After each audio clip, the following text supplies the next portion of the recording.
All right, we're going to talk about local governments. Local governments in a state is basically defined as any level of government below the state level. We have talked a little bit about some local government entities when we talked about the court system, but today we're going to talk about the actual government of municipalities, also known as cities. And then we're going to talk about the structure and organization of county governments. We'll finish by talking about special districts. And then we will tie it up in a nice, tidy little bow by talking about councils of government. I don't think we're going to be applying anything that we've learned. So we'll start with municipalities. We call our municipalities in Texas cities, even when they are teeny tiny. We call them cities. And there are basically two forms of government, two choices, maybe not choices, two forms. One of them is called general law. So if you see a general law city, I can tell you this, that the charter and basically what you do when you are a city is you get permission from your state government to operate. And that is, you draw it up, the the state approves it, and you are then a city. Now there are quite a few cities, especially in the eastern part of the state, that actually got their charters from the Republic of Texas. I know Nacogdoches did. Uh, Pretty sure that Houston did. So there was really no state government when Texas was a republic. So there are a few states that actually received their charters from the national government. But for the most part, if you are a general law city, your charter is going to have very similar wording to, or exactly similar wording to, every other general law city. You don't have a whole bunch of choices. Your charter says what the name of your city will be, so that's different. It says what the boundaries of the cities are, the city limits. That's going to be different. But other than that, it's going to tell you what type of government you're going to have, how much you can collect in taxes, when you have elections. All of it is just a form. Now, these are actually very common because Texas is full of cities that are under 5,000 people. And this is the only choice that you have. If you have 5,000 or fewer people in your city, you can only be a general law city and follow the formula. Now, of course, what you would much prefer is to have some choices. And so there are 25% of the cities in the state are called home rule cities. You have to have population greater than 5,000. You have to actually have an election and let the people in the city decide that they want to be a home rule city. And I'm sure there has never been a time when the majority of the people that came out to vote didn't say, I want to be a home rule city, even though they probably didn't even know what it was. So if you ever achieved that 5,000 people population and went through the process of having the approval, then you can remain a home rule city even if your population drops below 5,000. Let's look at a charter. Let's look at the charter of the city of Burleson that is housed in the Muni Code website. I don't know why that's funny to me. It's funny to me. It really doesn't take much to get me to giggling. Let's look at the charter. Look here. It says that this is a home rule charter. And And so that lets you know that they didn't use the rote there. This is a regular home rule charter.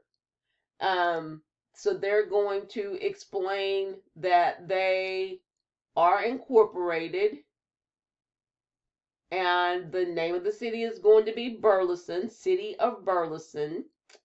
And they are going to have what is called the council manager form of government. And their boundaries will be those that are on the official city map that are kept in the office of the city secretary.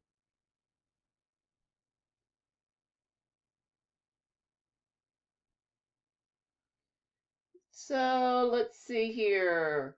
They go on to say, let's see, where's the compensation section? I don't know why this is another thing that kind of tickles the heck out of me.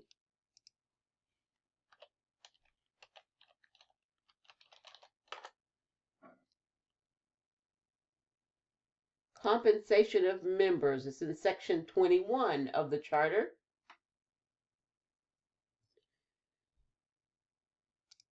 So council members in Burleson make $5 for each regularly scheduled meeting of the city council. And they also, not to exceed $120 a year. And they can also be reimbursed for necessary expenses incurred in the performance of their official duties. It goes on to explain the mayor and the mayor pro tem. It explains what the city manager does, city secretary, and it just goes on to explain how the city will work. Now, every city does not pay their city council people $5 a meeting. I know city of Fort Worth, they make $24,000 a year or $19,000 a year. We'll have to look it up. And this explains their taxes and how they will collect taxes. It explains their maximum tax rate. Let's see what that is. In Burleson, the maximum tax rate is $1 per $100. 10%? Dollar for the purpose of paying general government. Maximum tax rate is 10%, but they don't charge 10%. Okay. So that's basically what a charter looks like, what a home rule charter looks like. So if we are looking, and this is from 2017, there are 5,147, or there were as of 2017, 5,147 local government systems.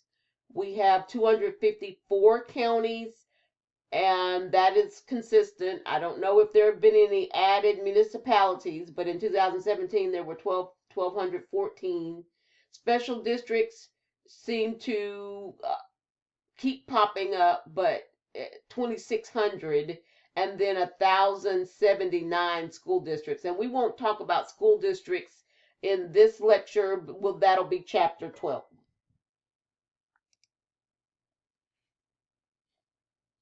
So there are some provisions that are available in home rule cities that are not available in general law cities. And that is the opportunity to participate for the citizens of the city to participate in direct democracy. Direct democracy means that you vote on the provision itself, not the people that are going to vote on the provision. You vote on the provision itself. Now, anytime that it has to do with property taxes and raising property taxes or sales tax, then it has to be voted on by the citizens of that city. So there are three different types that we're going to discuss: initiatives, referendums, and recalls. So an initiative is initiated by a citizen. So that basically means that a citizen decides that they want to have something voted on. You actually have to go and get people to sign a petition. Everybody on the petition has to be a registered voter, and certainly this will be verified. And if you get the requisite amount, whatever the charter says is the required amount, if you get that many, then you can put an issue on the ballot. Now, I live in the city of Arlington. I have been the beneficiary of several initiatives.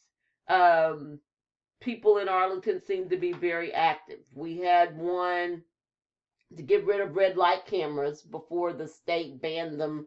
The state completely banned them, to get rid of red light cameras. We had one to allow Arlington to become a wet county from a semi-dry county, and all that means is, can you sell alcohol? But there was a time when you could only sell beer and wine, except at bars in Arlington. Now there are liquor stores because there was an initiative, and I signed that petition.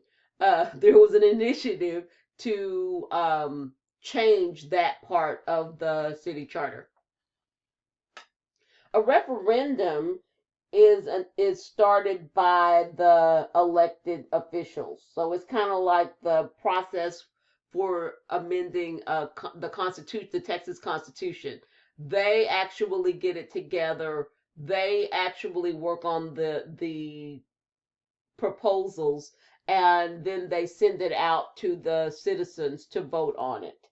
The one that we just signed in Arlington has for the longest time had a slightly lower sales tax than surrounding cities, and they just approved raising the sales tax in Arlington, so that now sales tax in Arlington is going to be 8.25% instead of 8%. So that anytime that you're talking about sales tax or property taxes, that is written up by the city council and then it is put out for a vote to be approved. A recall is when you decide that you want someone to leave their office right now, not the next election. You are warning they have done something that's so bad that you want them to leave right now.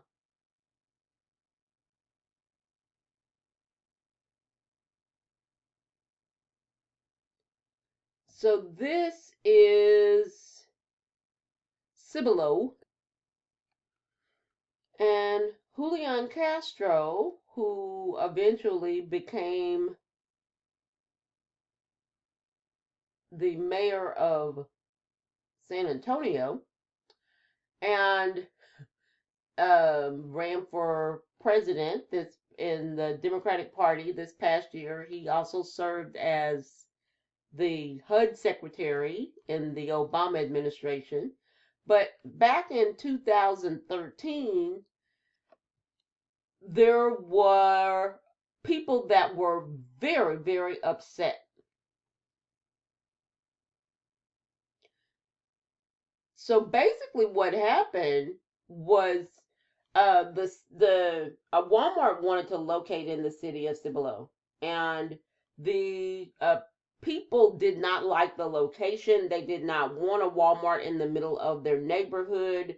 They were very vocal about it. They went to the city council meetings. They had demonstrations, and the city council signed the contract and for the Walmart to be located there anyway. And the people were super upset and decided that they wanted to get the people out. So they actually went and got the requisite number of signatures, and they were looking to have the members removed, have the city council people removed. So that is a recall election. So their citizens of home rule cities have a little bit more power because they can force certain things on the ballot, and they have the power to remove the city officials, mayor or members of the city council through recall. Now the power in home rule cities is not unlimited. There are some limits on general law cities. Number one, the state dictates when you can have municipal elections. If you want to change your charter, you can only have charter elections every 2 years. Texas is a little transit unfriendly. It limits the cities that can even apply for transit systems by population. And then there are some laws that require, they call them sunshine laws. And that's the Public Information Act and the Open Meetings Act. Public Information Act says that for any government official, if there is a document that was produced in your official capacity, then upon request and upon paying for copies, any citizen can request to actually see it. And it drives public officials up a wall. Open Meetings Act says that you have to post when you're going to have your meeting at least 72 hours before that meeting. You have to post an agenda for the meeting at least 72 hours before that meeting. And then you are supposed to only do the things that are on the agenda at the meeting. And you cannot exclude the public from coming. That's the Open Meetings Act. And you have to adhere to that as a home rule city, just like general law cities do.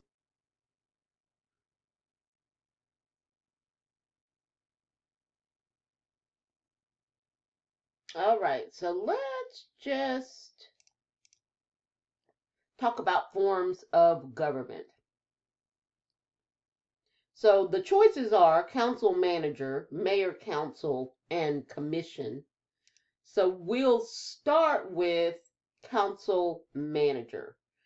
And so the chart says it this way, that you have the city voters. The voters vote for the city council and they vote for the mayor. And the city council appoints the city manager. So the city manager is removed. I love this graphic. The city manager is removed from the city voters. Voters cannot remove a city manager. The only people that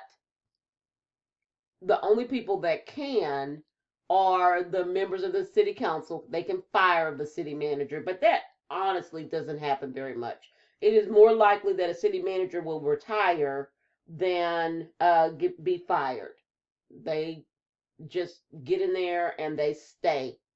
And the city departments really running the city, police, fire, the city clerk, public works, street sanitation, parks, planning, are all part of the city manager's office.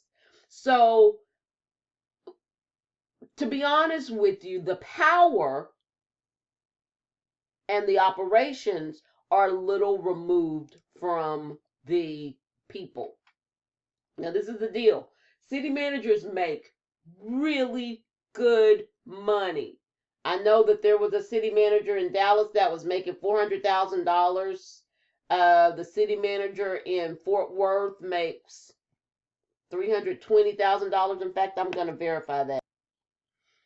Well, here it is. The city manager of the city of Fort Worth is David Cook.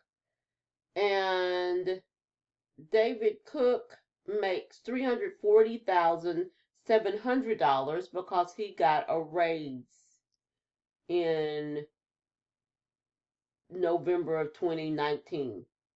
Now, the mayor, Betsy Price, makes $29,000 a year, while the city manager makes $340,700 a year, and the people that work in his office are making 170, 200,000. They make a lot. And so if we go with the argument that you put your money where you think it is most important, that's an indication of how much power you have, then obviously city managers have a lot of power. So basically, when you have a city mayor council form of government, the mayor is just kind of there for show. The mayor does a lot of official duties, a lot of ribbon cutting, a lot of smiling, does preside at council meetings, but the mayor does not have any veto power. And so really mayors are pretty weak. They're kind of like the Texas governor, pretty weak as far as power is concerned. So they have to be savvy. They have to be able to persuade. They have to be able to meet the public. But really, the mayor does not have a whole bunch of power. Now, there are some pros to this. If there's going to be continuity in the city, if you have one very well paid, very happy person doing the work. They're not going to be bending to political pressure. They're not going to be making decisions based on whether or not they're going to get reelected. I have never heard a story of a city manager embezzling money. What the heck you gonna embezzle money for? You making $100,000 a year in a small town and 340 to 400,000 in larger cities. They don't embezzle. They just do their work. But that also means that if there are problems, if there are disparities in the city, you don't have a way to get to them. They don't care,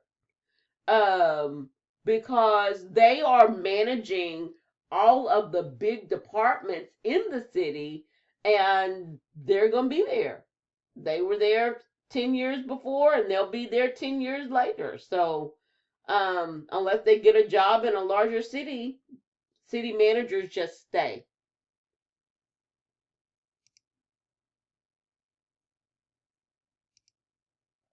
So let's talk about the strong mayor council or mayor council form of government. They actually do not have a city manager in the city of Houston, the largest city in the state, and the fourth largest city in the country does not have a city manager. They actually have a strong mayor council form of government. So just see how it differs. You have the city voters, they vote for the city council, and they also vote for the mayor. The mayor presides, the mayor runs all the city departments like a manager would, and gets to make the decisions about hiring and firing, and finances and all that. So basically, the mayor is very, very powerful in Houston. I think Pasadena. Pasadena. So the mayor and the city council basically do all the work. The mayor makes the budget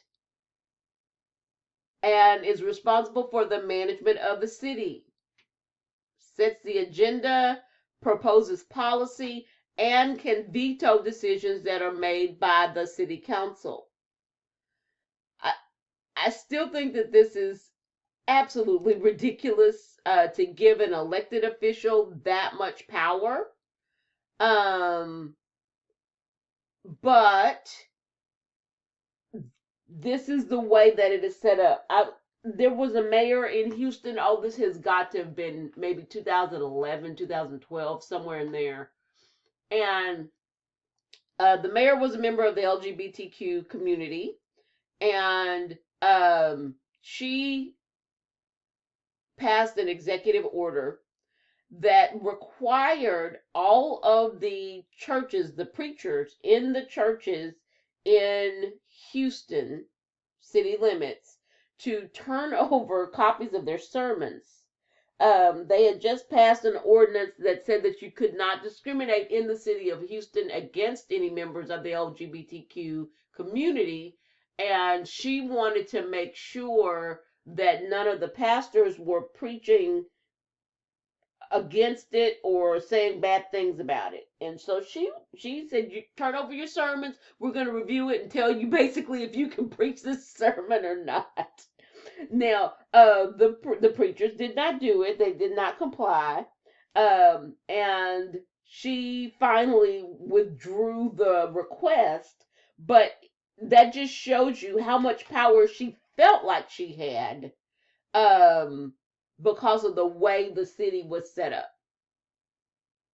Now, most cities that don't have a city manager will hire somebody to be in charge of finances. That person is the controller. Um, and they have rules about merit system and choosing contracts. So they try to separate so that you can't go and bribe the mayor to get a good contract. Um, and even in these cities, they have nonpartisan elections. They have ethics laws that they have to abide by, and they have finance laws.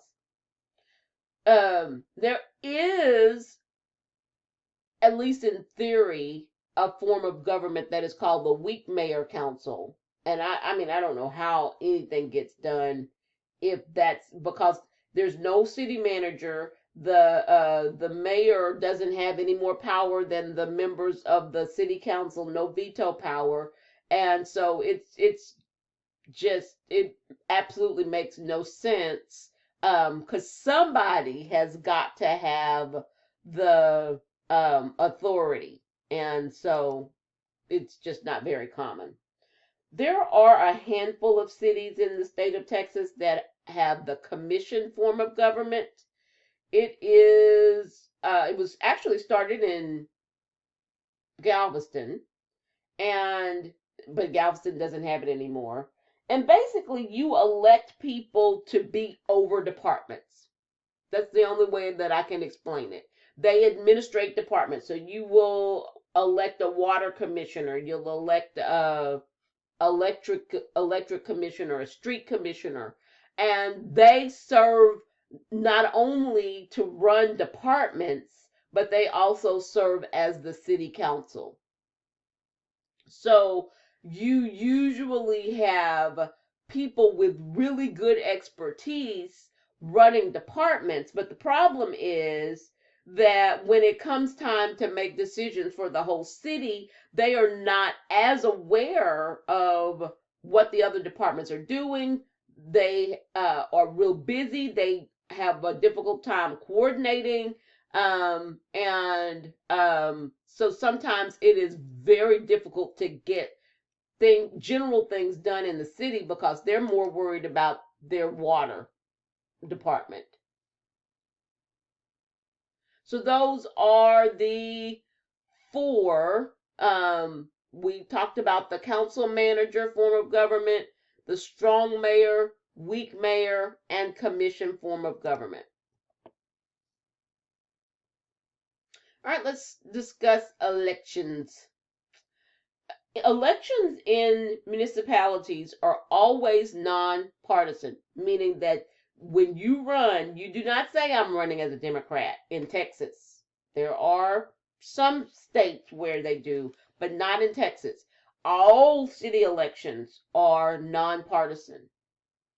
And so that means that you have to really push your record, explain your record. You have to build coalitions, because you're not going to be able to just say, well, I'm a Republican, we're a Republican city, vote for me. I'm a Democrat, we're a Democratic city, vote for us.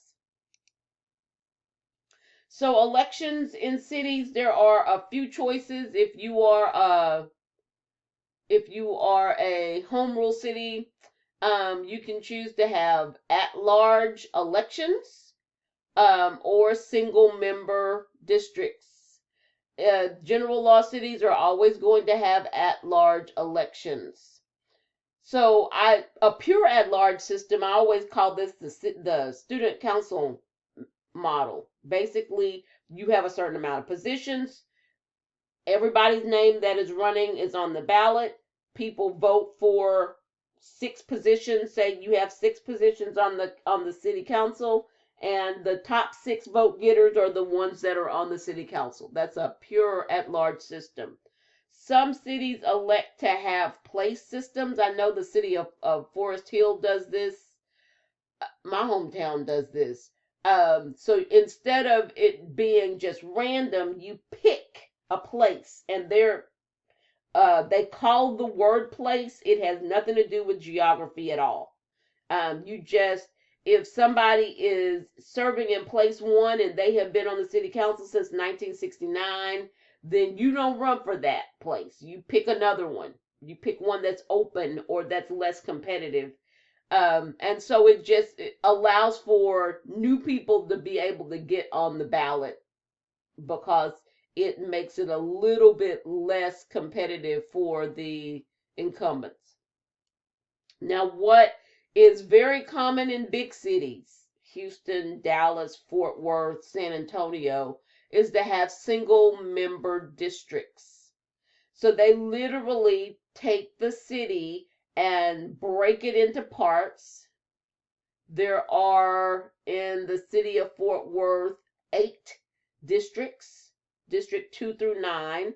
And so they break up the city, and different people represent different parts, geography parts of the city. And the idea is that you are going to have more diverse representation, and you are going to have the needs of people all over the city heard. If you have to live in the district and you represent people that are in that area, and especially because there over the years had been so much redlining, that means that there are still neighborhoods that are predominantly one ethnicity. And so you are much more likely to have very diverse city councils if you have single member districts. Um, just depending on the demographics in your city. Some cities, I know that Arlington just recently approved this, have term limits for their members, so you can only serve, I think the terms are 2 years, and you can only serve 3 of them. And we'll see how that goes. That may end up getting reversed. How do cities run? How do they make enough money to be able to pay the city manager $350,000 to $400,000 a year, and his deputies $200,000 a year, and pay for streets and pay for street lights, and pay the people to come and pick up your trash, and pay for pipes to make sure that you get water to your home, maintain parks? Where do they get the money to do all the things that they have to do? So there are several things to consider if you are running a city and you're looking at a budget. Naturally, larger cities are going to have larger budgets. So the size of your city's population, the tax rate, the amount of taxes that are going to be collected, um, and the type of taxes that are coming into the city, and the needs of the residents. What do they need? Are they higher income? Are they going to need a lot of services? Or are they not? So these are some of the ways that cities make money. One, sales taxes. In the state of Texas gets 6.25%. So you go to buy a candy bar and the candy bar is $1, you are going to hand the sales clerk $1.08, right? So 6 cents of that, or 6.25 cents of that actually, is going to go to the state of Texas. It's going to go to the comptroller's office. And 2.5%, no, 2% is going to be split up in at least 2 different ways, sometimes 3 different ways.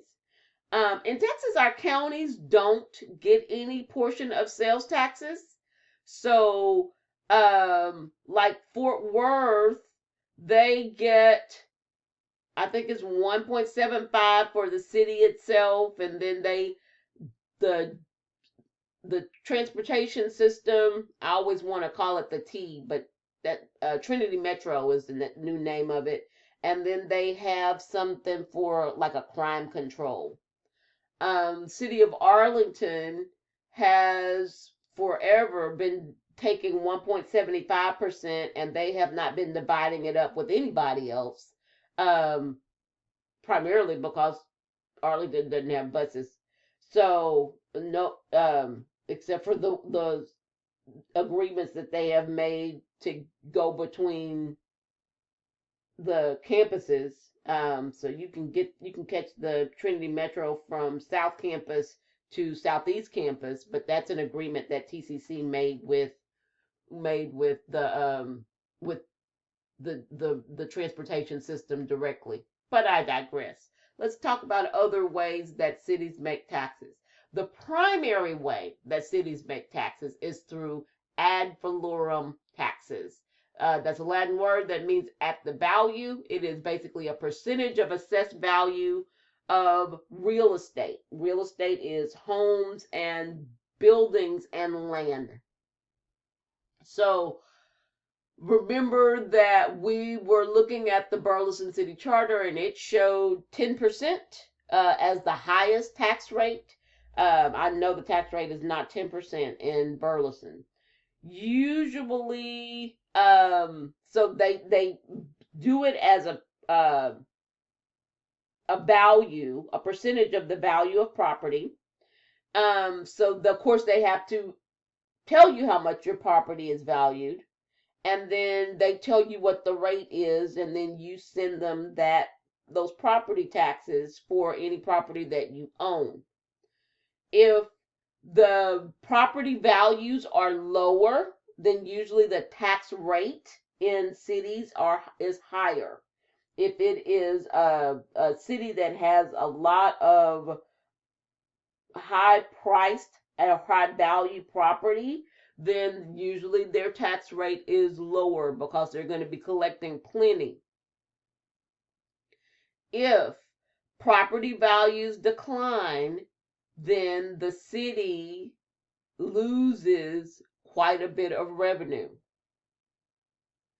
They do not get to tell you, they do not get to choose the value of the property. There is now a county-wide appraisal authority that tells everybody that can collect taxes what the property is worth.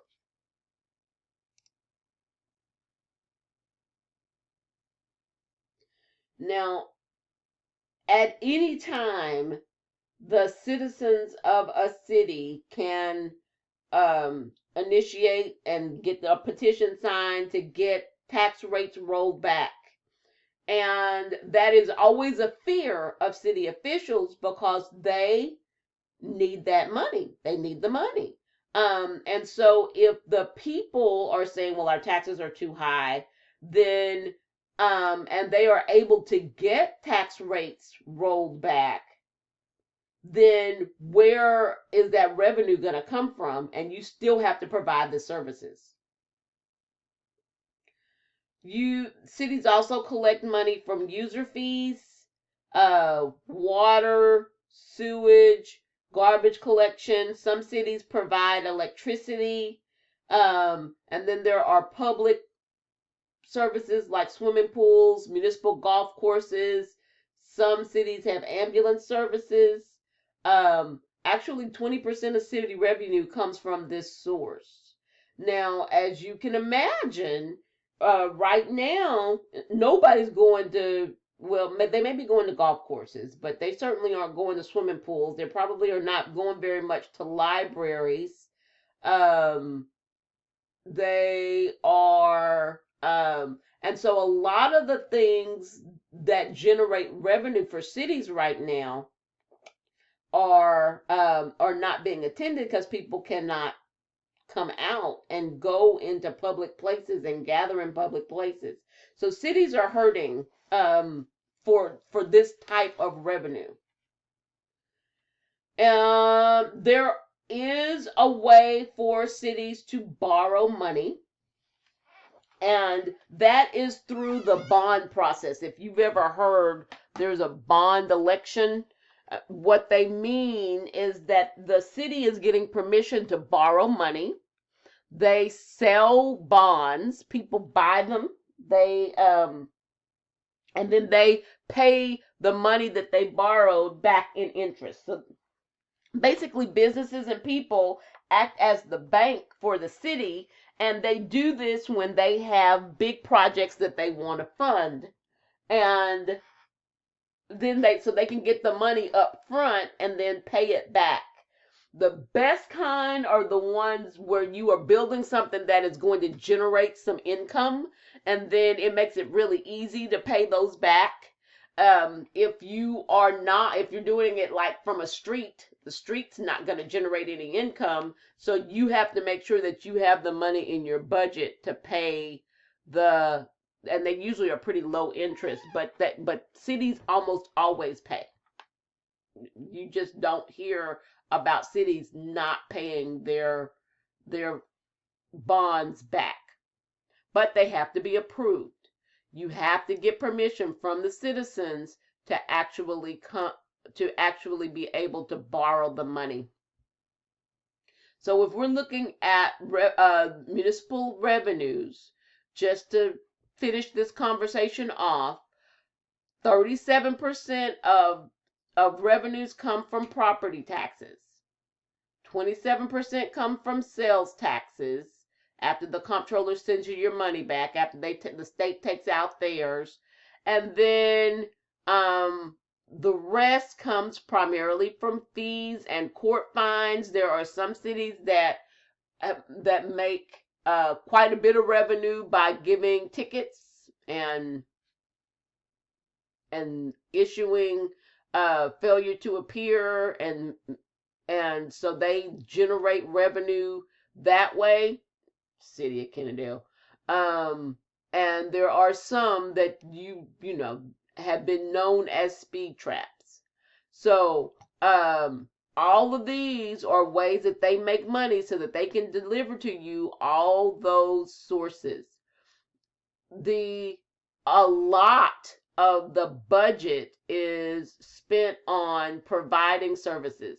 Police 34%, fire and EMS about 22%.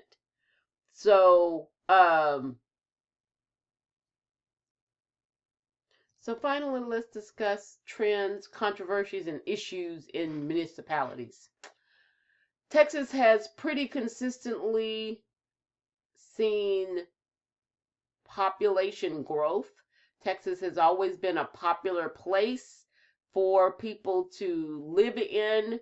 One, because it has a very business-friendly environment. Two, because the cost of living is a lot less than California, New York. Um, when plants have closed in the Midwest, like for instance, the General Motors plant is still open in Arlington, but several closed in cities in the Midwest. So in 2010, Texas population was 25.21 million, and it is estimated that 2020 we should be looking at about 29 million. Now that's not 10% growth. Um, so I that's not 10% growth, which Texas is pretty consistently had, but we will see. Now, with all those new people, you have to always pay attention to the needs of the people. Do you have a lot of low income people? Um, are people um, coming to your city because the school districts offer good schools? For years in the 80s, as schools began to integrate because they were ordered to integrate, um, a lot of people that had been living in cities, in large cities, were moving out. And they called it white flight. So suburbs started to fill up, and what they left behind were people that couldn't afford to move to the suburbs, and so cities were left with a lot of people that had very high need, and people that had a lot of property and were buying things in the city were leaving, and so you had increased need, but less revenue. It was a very difficult thing for cities. Now the trend is for people to move back into cities. Downtown Dallas, downtown Fort Worth, downtown Austin are thriving, and upwardly mobile, very well paid people, are younger people, are moving into city limits and moving into downtown. So now you have to make sure that you have places for people to shop, grocery shop. You have to have places for people to walk their dogs. You have to have bike lanes. You have to have um, restaurants and bars nearby within walking distance. And you have to completely change the look of your city because there are going to be different demands. Um, and like in Austin, the and this is happening actually quite a bit in several cities.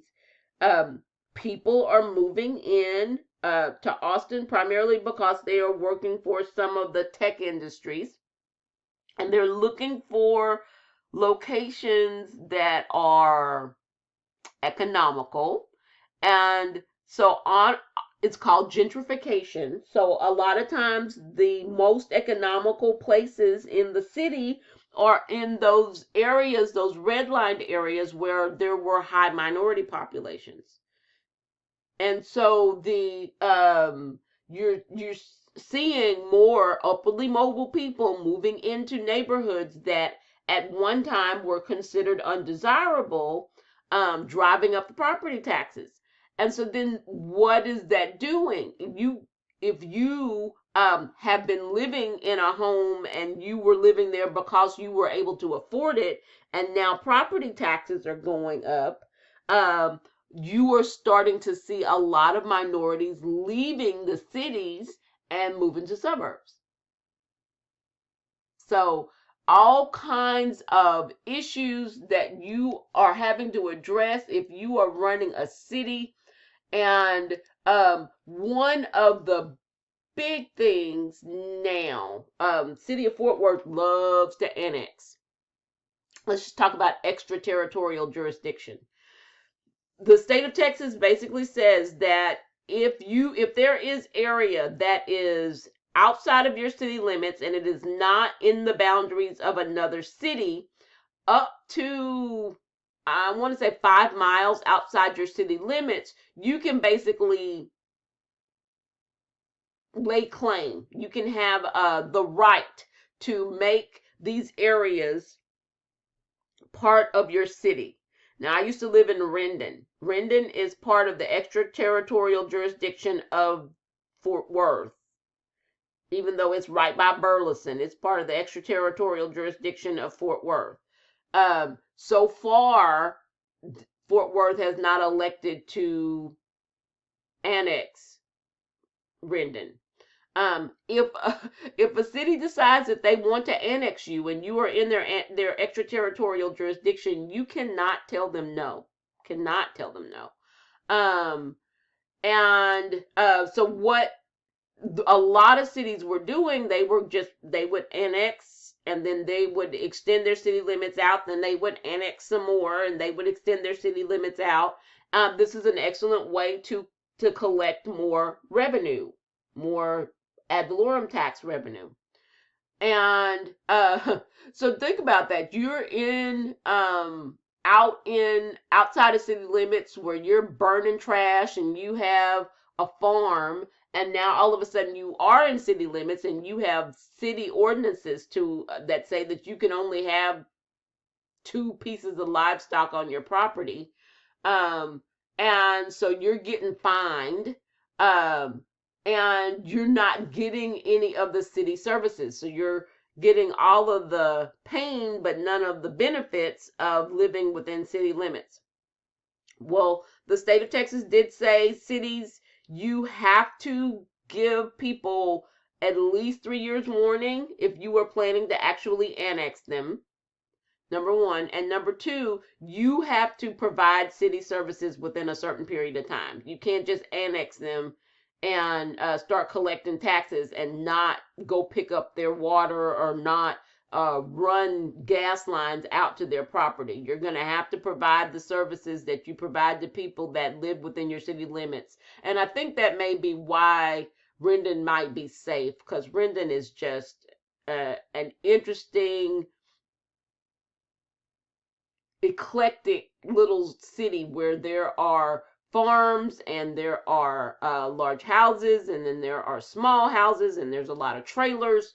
And I think Fort Worth is looking at the cost of providing services to that very diverse population, economically diverse population. And they're thinking that it might not be worth it under the new rules. Colonias are these areas, you find them most often near the Mexico border. And they do not receive a lot of city services. They are little communities, often filled with people that are not citizens. So that means that oftentimes they do not have a voice, and they are allowed to live, and they are not harassed, but they also don't receive services. And so you see a lot of not having running water, not having any medical doctors nearby, and cities provide just the bare minimum, but they are allowed to stay. And so you see a lot of heavy poverty in these areas. Texas agrees that they are going to allow the areas to stay, but they don't provide a lot of services, and cities don't provide services to them either. Colonias always do that. I talk about something and then the slide is next. But everything that I said about annexation is here. You have to notify intent to annex 3 years in advance. You have to deliver city services within 2.5 years. Extraterritorial jurisdiction can extend from a half mile to 5 miles beyond the city limits, and you cannot annex a city. You can only annex unincorporated land that is not in anybody's city limits.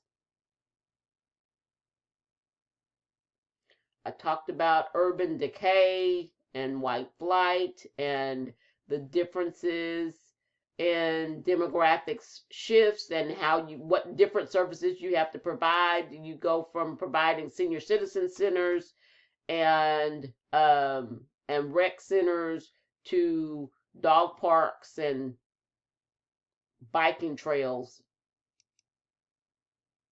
All right, that is municipalities. The next lecture will be about counties and special districts.